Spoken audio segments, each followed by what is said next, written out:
Chronicles of Enigma presents the San Ysidro McDonald's Massacre. On July 18, 1984, a tragic act of mass murder took place at a McDonald's restaurant in the San Ysidro neighborhood of San Diego, California. The horrific incident involved a 41-year-old man named James Huberty, who unleashed a violent attack resulting in the deaths of 21 individuals, injuring 19 others. Huberty's rampage was brought to an end when a police sniper took him down approximately 77 minutes after he had initially started shooting. At the time, the San Ysidro massacre held the grim distinction of being the most lethal mass shooting carried out by a single individual in U.S. history. Let's take a look at the chain of events leading up to the incident.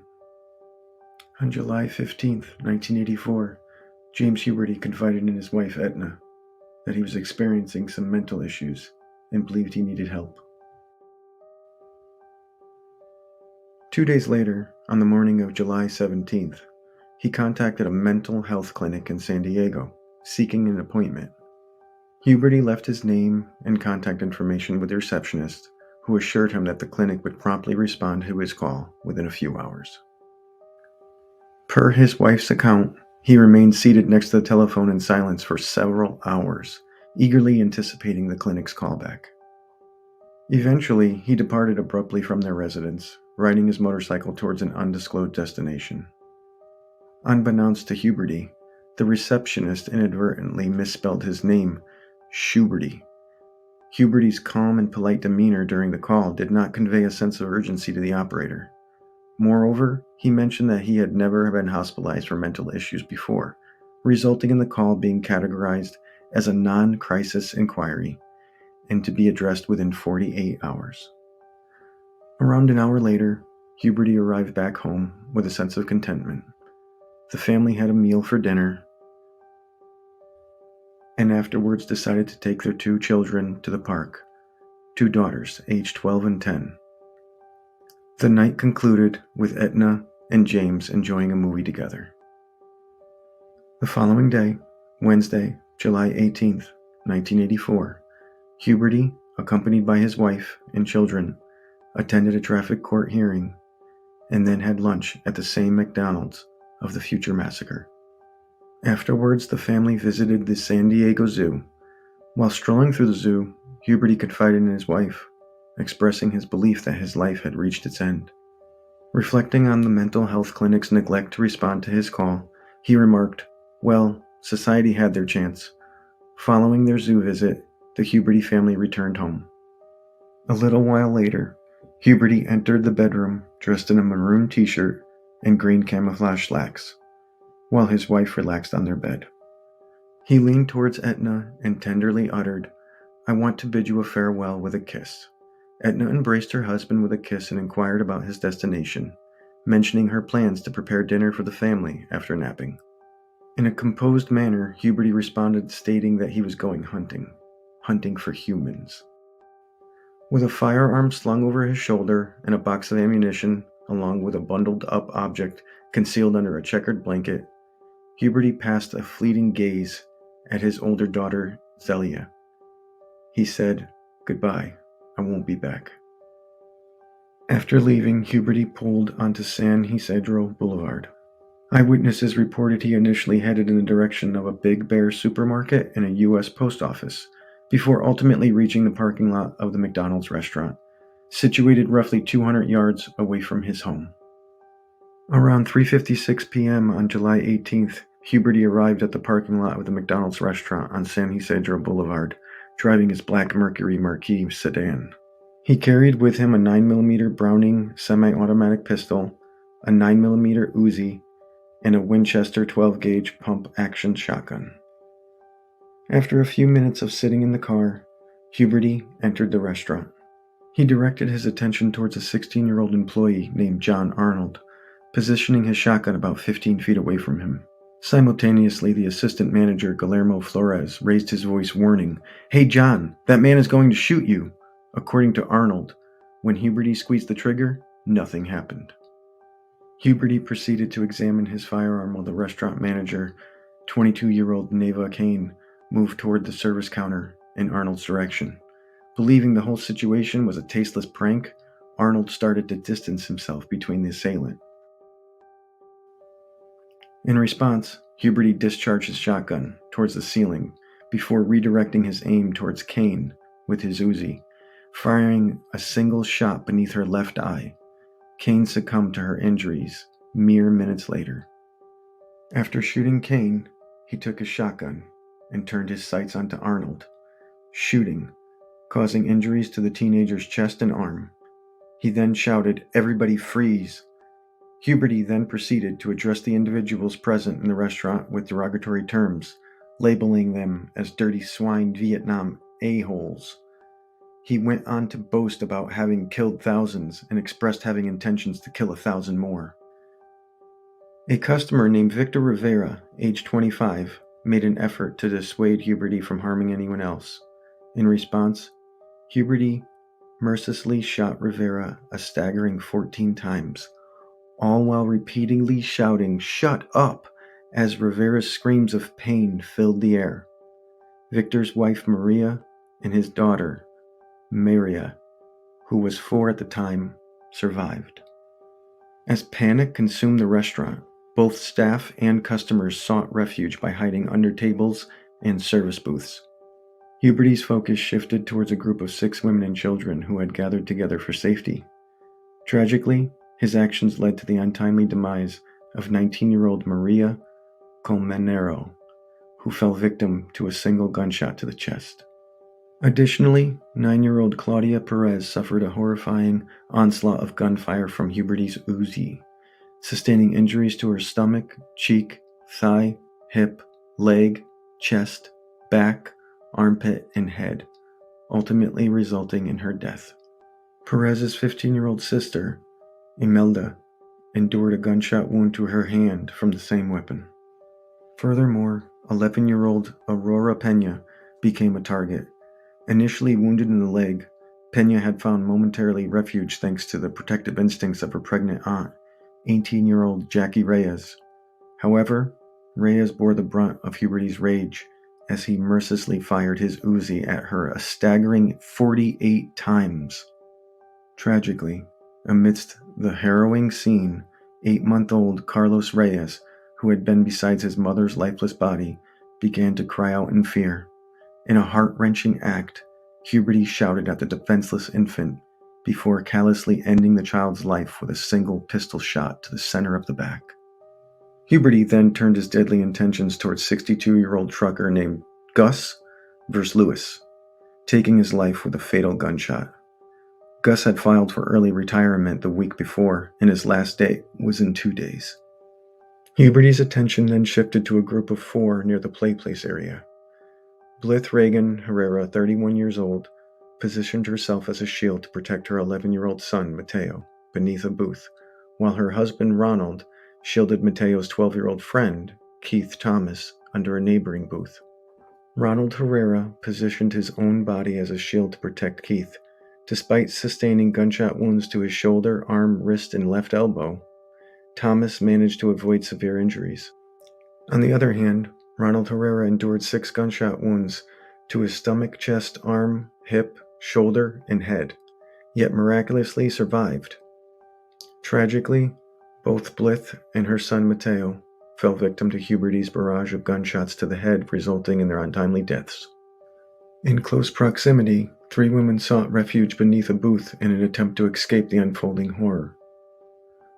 Guadalupe Del Rio, 24 years old, positioned herself against the wall, while her friends Gloria Ramirez, 25 years old, and Erdazela Vargas, 31 years old, shielded her.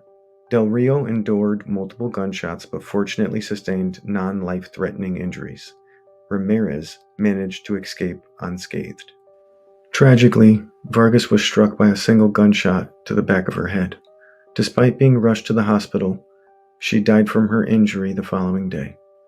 In another booth, Huberty ended the life of Hugo Vasquez, a 45-year-old banker, with a single gunshot to the chest. Within moments after 4 p.m., the initial emergency call alerted the police about the shooting of a child who had been transported to the post office located on San Ysidro Boulevard.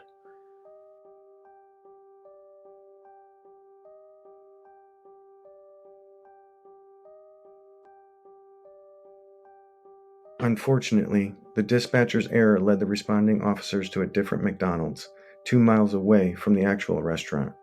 This misdirection caused a delay in implementing a lockdown by several minutes, leaving pedestrians, cyclists, and motorists approaching the restaurant unaware of the unfolding tragedy.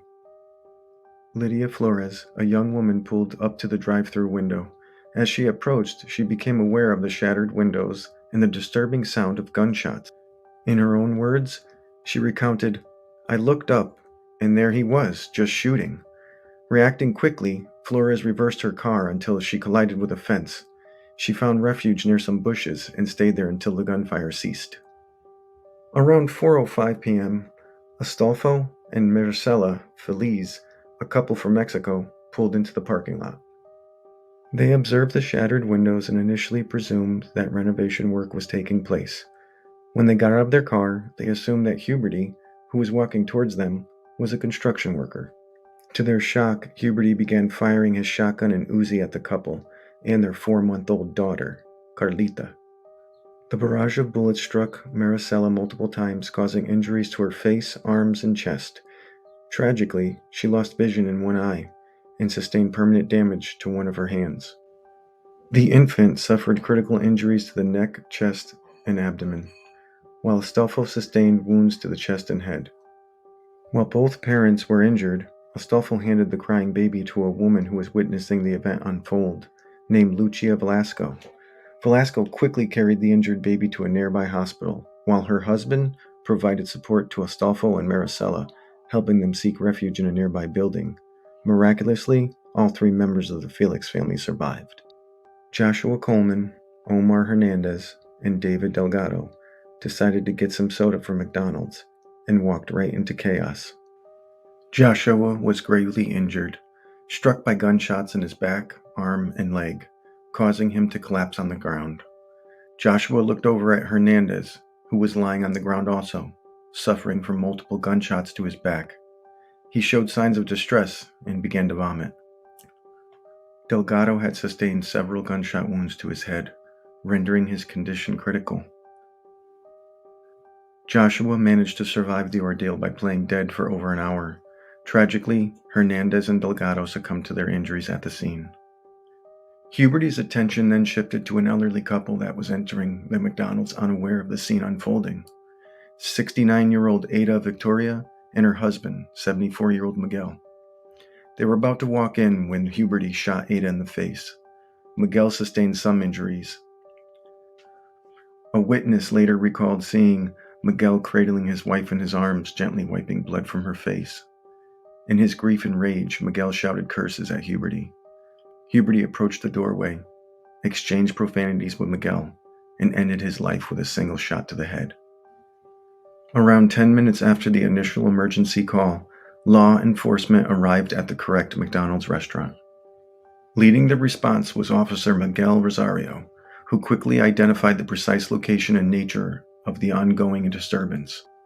Rosario promptly communicated these crucial details to the San Diego Police Department, all while Huberty aimed and fired shots at Rosario's patrol car. The responding officers implemented a lockdown 6 blocks around the scene. A command post was set up 2 blocks away from the restaurant, serving as the central coordination point. A total of 175 officers were deployed to strategic locations, ensuring that the area was secured. As Huberty unleashed a rapid barrage of gunfire, law enforcement authorities faced the challenge of determining the number of individuals present inside the restaurant. At first, law enforcement had concerns about the possibility of multiple gunmen with hostages. However, someone who managed to escape from the restaurant provided valuable information to the police, stating that there was a lone gunman inside who was not holding any hostages and indiscriminately shooting at everyone he encountered. By 5:05 p.m., all responding law enforcement personnel received authorization to use lethal force if they had a clear opportunity to do so. According to accounts from several survivors, Huberty turned on music and continued shooting people while dancing to music and taking sips of soda from various tables. Afterwards, Huberty proceeded to search the kitchen area, where he found 6 employees and yelled, "Oh, there's more!" "You're trying to hide from me, you bastards." As a reaction, one of the female employees cried out in Spanish, pleading, don't kill me," before Huberty started shooting. Tragically, his gunfire claimed the lives of 21-year-old Paulina Lopez, 19-year-old Elsa Borboa Fierro, and 18-year-old Margarita Padilla. 17-year-old Wendy Flanagan, along with 4 other employees and a female customer with her infant, found refuge in a basement mechanical room. In a display of immense courage, Leos, who had been shot 5 times, managed to crawl into the basement to join them. As a fire truck approached, Huberty unleashed a barrage of bullets, striking the vehicle multiple times and causing minor injuries to one of its occupants. Upon hearing the moans of a wounded 19-year-old Jose Perez, who had been shot earlier, Huberty walked up and callously shot him in the head, tragically ending his life as he slumped motionless in the booth. 22-year-old Gloria Gonzalez, who was a friend of Jose Perez's, also lost her life.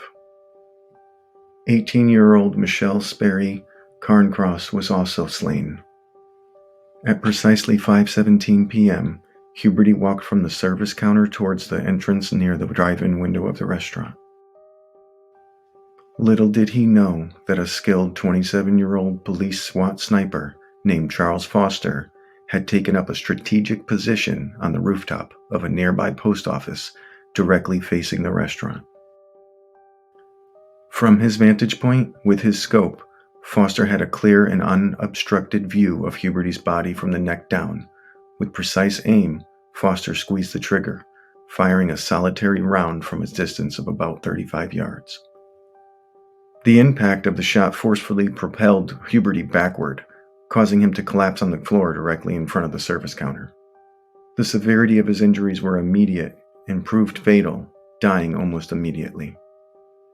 The entire event unfolded over a span of 77 minutes, during which Huberty discharged 12 shotgun shells and at least 245 rounds of 9mm ammunition. Tragically, this resulted in the loss of 20 lives on the scene and numerous injuries, including one individual who was declared brain dead upon reaching the hospital and passed away the next day. Among the victims, 17 were fatally wounded within the restaurant premises, while 4 lost their lives close to it. The deceased ranged from 8 months old to 74 years old. Remarkably, 10 individuals inside the restaurant emerged unscathed, with 6 of them taking refuge in the basement mechanical room. Huberty was visibly angry and screamed profanities at random. At one point, he even shouted that he believed he did not deserve to live, but he said that he would take care of that situation himself. He spoke about being in Vietnam and responsible for the death of 1,000 people. Huberty did not serve in any branch of the military, and as far as we know, he never killed anyone prior to this event. The day after the massacre, journalists traveled to Ohio to speak with Huberty's father. After sharing details about his son's upbringing, he began to cry and express profound sorrow, telling the reporters, "Yesterday was the most devastating day of my life. I deeply regret what happened to those people." In the aftermath of the tragedy, McDonald's made the decision to temporarily halt all television and radio advertisements as a gesture of respect. Showing solidarity, their rival fast food chain, Burger King, also joined in temporarily suspending all forms of advertising. On July 23, 1984, Huberty's body underwent cremation, and no official religious ceremony was conducted. Following the cremation, his ashes were returned to his widow and ultimately laid to rest in Ohio. Due to the large number of victims, the local funeral homes had to utilize the San Ysidro Civic Center to accommodate the wakes for each individual. Mount Carmel Church, the local parish, had to schedule consecutive funeral masses to ensure timely burials for all the deceased. The San Diego Police Department initially released reports stating that all the injuries and fatalities inside the restaurant were caused by Huberty during the initial minutes after he entered. However, survivors strongly contested this claim. Ronald Herrera, who was shot twice, separately, 45 minutes apart by Huberty, was quoted saying, "He was shooting people up until the point he was killed." In the months following the tragedy, numerous police officers who had responded to the scene experienced various symptoms such as sleep deprivation, memory loss, and feelings of guilt. A study commissioned by the National Institute of Mental Health in 1985 and conducted by the chief psychologist of the San Diego Police Department determined that several officers had developed post-traumatic stress disorder due to the incident. The massacre prompted San Diego to evaluate their tactical approaches and firearms in responding to similar incidents.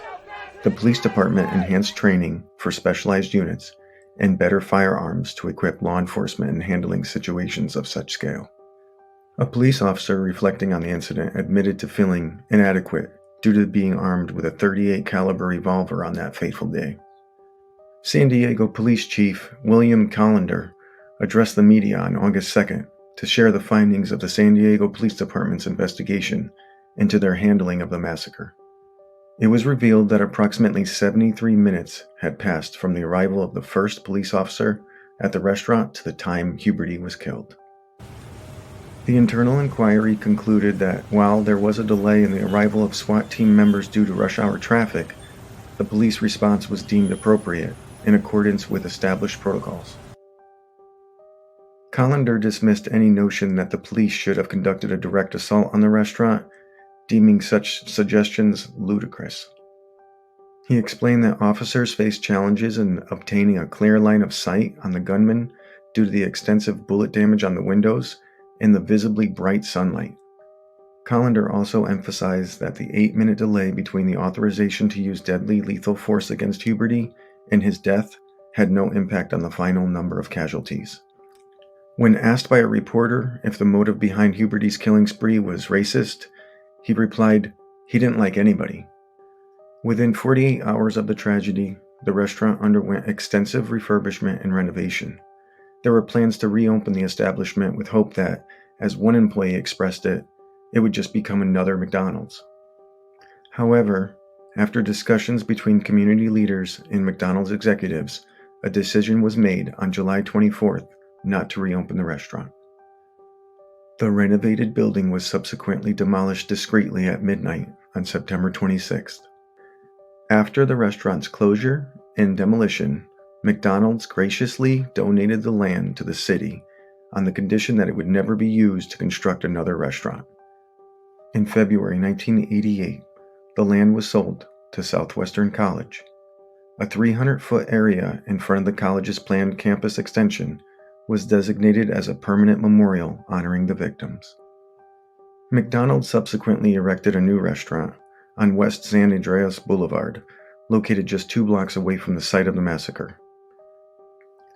The company also made a noteworthy commitment by pledging to donate $1 million to a survivors fund. In a remarkable show of support, Joan Kroc, the widow of McDonald's founder, personally contributed $100,000 towards the fund. The donations received by the fund ultimately exceeded $1.4 million. Despite some spontaneous protests from certain San Andreas residents and donors, Edna Huberty became the first recipient of financial assistance from the fund. The design of the sculpture was created by Roberto Valdez, a former student of Southwestern College. Valdez explained that his inspiration for the design stemmed from the idea that the 21 hexagons represent each person that died, and they are different in heights, representing the variety of ages and races of the people invoked in the massacre. They are bonded together in the hopes that the community in this tragedy will stick together. Every year on the anniversary of the San Andreas McDonald's massacre, the memorial is adorned with flowers as a tribute. During the 3-day observance of the Day of the Dead by people of Mexico heritage, candles and offerings are brought to honor the victims. In response to the tragedy, several family members of the victims and survivors of the massacre filed lawsuits against McDonald's and the San Diego Police Department. These lawsuits were heard in the San Diego Supreme Court. Eventually, all the lawsuits were combined and subsequently dismissed before going to trial, based on a motion for summary judgment presented by the defense. The plaintiffs appealed this decision. On July 25, 1987, the California court upheld a summary judgment for the defendants, concluding that McDonald's and other businesses have no legal obligation to protect patrons from an unforeseeable attack by a deranged individual. The court reasoned that standard security measures commonly employed by restaurants, such as security guards and surveillance cameras, would not have deterred the assailant, as he was not concerned about his own survival. The San Diego Police Department was also cleared of any responsibility or negligence, as the panel determined that given the horrific nature of the incident, it was difficult to conceive any action or inaction by the police that would have increased the risk beyond what the victims already faced before law enforcement arrived. As a result, the remaining lawsuits were dismissed in August of 1991. Today, we remember the lives of the victims tragically taken during the San Ysidro McDonald's massacre. Each of these individuals was a cherished member of their community and family. Loved and cared for by friends and family, their lives were cut short in a senseless act of violence, leaving behind a void that can never be filled. Let us remember them not only for the tragic circumstances of their passing, but for the joy, love, and laughter they brought into the world. They were parents, siblings, friends, and neighbors, each with their own dreams, aspirations, and unique qualities that made them who they were. We will mourn the loss of these precious souls. Let us also find the strength in coming together as a community, supporting one another through difficult times. It is through unity and compassion that we can heal and honor the memories of those that we have lost. Let this also be a stark reminder of the importance of mental health. Seeking help early for mental health issues can make a big difference. The first is when you have thoughts, emotions, or behaviors that are out of control, especially when they are affecting your relationships or your work or your sense of well-being. There are plenty of resources available online and locally. If you or someone you know needs help, please contact the appropriate organizations.